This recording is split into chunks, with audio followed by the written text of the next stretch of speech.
এবং সম্মানের এবং সখীপুর বাসাল থেকে যত প্রকার কাজ, বয়স্ক ভাতা, বিধবা ভাতা, ডিজিটি card, TCB card, family ration card, কৃষকদের সার এবং কীটনাশকের কার্ড সহ রাস্তাঘাট, অবকাঠামো উন্নয়ন, মাদ্রাসা, মসজিদ, সমস্ত কাজ উনি ইনশাল্লাহ করে দেবেন আপনাদের মূল্যবান ভোটে যদি এমপি নির্বাচিত হয়।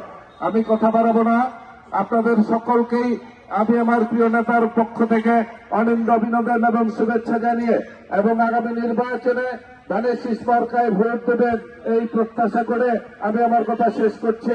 শহীদ রাষ্ট্রপতি জিয়া রহমান অমর হক, খালেদা জিয়া জিন্দাবাদ। আগামী দিনের রাষ্ট্রনায়ক, আগামী দিনের প্রধানমন্ত্রী জনাব তারেক রহমান জিন্দাবাদ। সখীপুর বাসালের অভিসংবাদিত নেতা, সখীপুর বাসালের গণমানুষের জননেতা আলহাজ অ্যাডভোকেট আহমেদ আজম খান জিন্দাবাদ, জিন্দাবাদ। আসসালামু আলাইকুম।